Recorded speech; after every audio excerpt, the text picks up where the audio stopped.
Okay, one large point to take on here, this is one thing you must understand about doing ties in larger harmonic structures.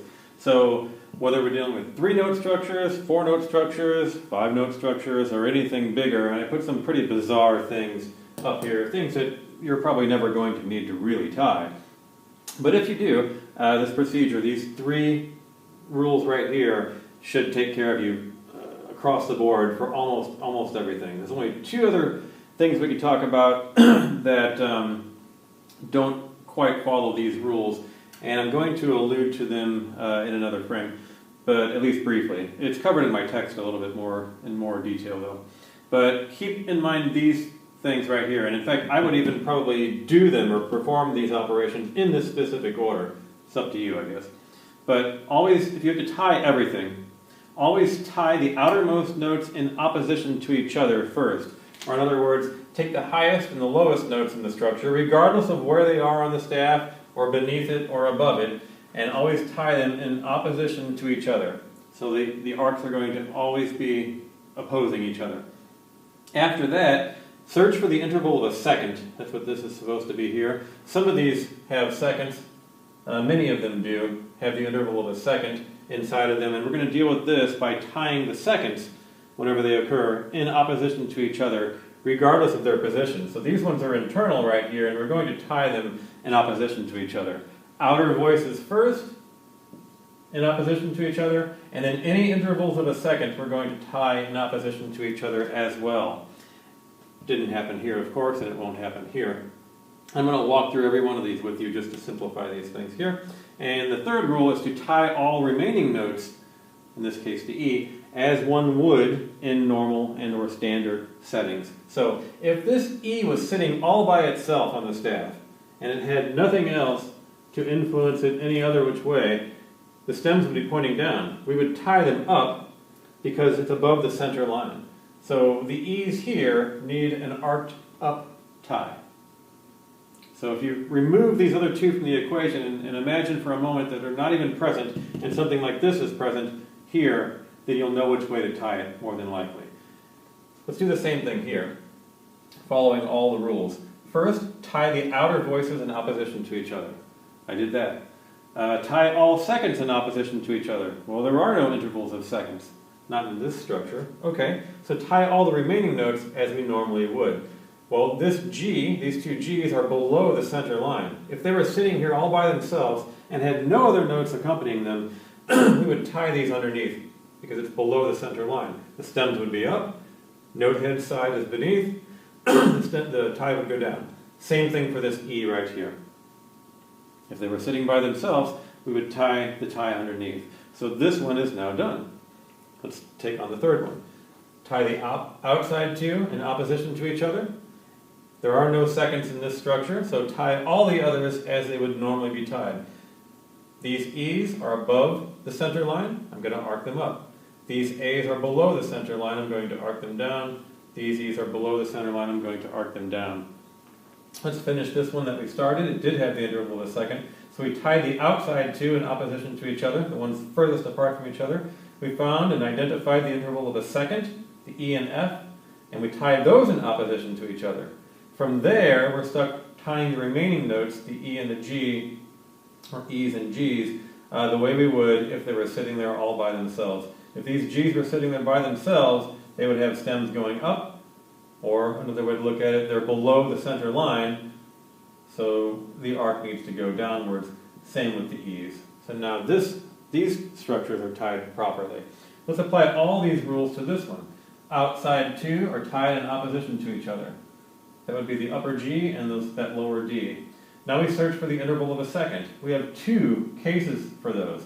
We always tie those in opposition to each other, regardless of whether the ties actually overlap each other. And then the remaining note is the E. It would be tied this way because it's above the center line. Let's do these ones down here. Get my mess out of the way. We always tie the outside 2 in opposition to each other. I've identified the interval of a second internally here. It doesn't matter where it is, or it doesn't matter how low or how high it is on the staff. We tie seconds in opposition to each other. And down here now, these F's are below the center line. so the arc goes that way. Here, outside two, tie them in opposition to each other. I've identified the interval of a second, tie those in opposition to each other. The remaining E is above the center line. It will arc up. Next example, outside two are tied in opposition to each other. I've identified the interval of a second twice. Those are tied in opposition to each other. And here I have a center line. This is a bit confusing. The center line default rule says that if there's no acting influence on these from any other method, then we should tie them as if the stems were pointed down. So we get that. And the final example, outside two are tied in opposition to each other. Intervals of seconds are tied in opposition to each other. And we're actually left with nothing else. It's a big mess. But these are the correct ways to place the ties onto these larger structures. I hope this is simplified and very easy. One of the other possibilities that I'm really hesitant to put in this video is when we're dealing with tone clusters. And tone clusters are structures that are manufactured, at least predominantly, with intervals of seconds. They can be very pretty, but they don't factor a lot into standard tonal music today, certainly not in pop styles or things like that, or not other than a special effect. So they're uncommon to write in that kind of a setting. In more avant-garde musics, you can see these a little bit more frequently. But when you have to write ties involving these, there's only two standard rules to keep in mind. We still tie the outside two notes in opposition to each other. So whatever the outside two are, you still want to tie those in opposition to each other. So that rule hasn't changed. That one looks a little vague. That's a pretty bizarre harmonic structure here. Be easy to play with with a board, I think. But shy of that, I don't think I'd want to touch it. And let's see, here, with these remaining interior notes, what we do is we tie them as in standard approach. Or in other words, since all of these remaining three notes, the F, G, and the A, are all below the center line, we would actually tie them all as they would appear if they were sitting there individually. That seems a bit odd. If we tied them all in opposition, we'd get a pretty big mess. So when dealing with tone clusters, this is really the standard approach, or the normal written scoring method for this.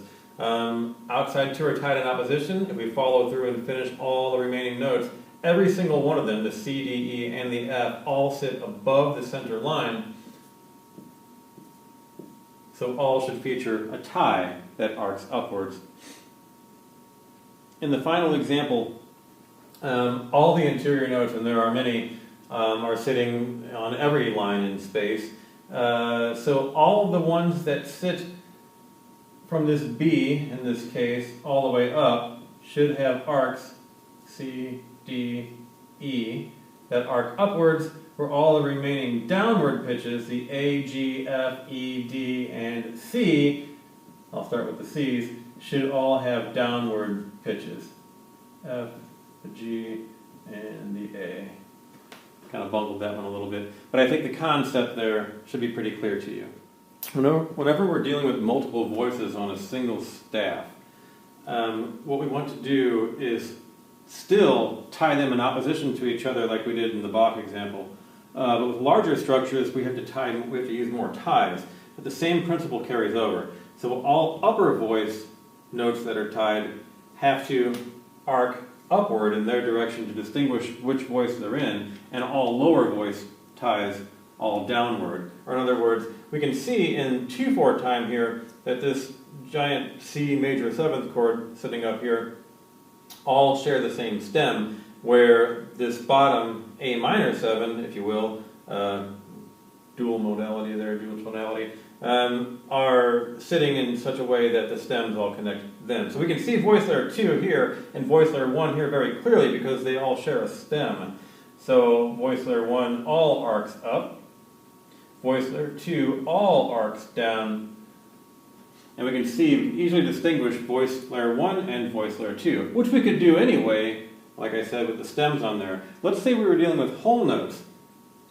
Well, we can't distinguish anything here about multiple voices. Is this one? Is it two? We don't know. Does it make any difference? What hand does what? If it's a piano line or so if the ties were set up in such a way to distinguish that there are two separate voice layers, then that would tell us right there, it conveys immediately that although these are whole notes in 4/4 time, voice layer 1 is comprised of these 4 notes, where voice layer 2 is these, because the ties, by the way they're written, convey that information to us.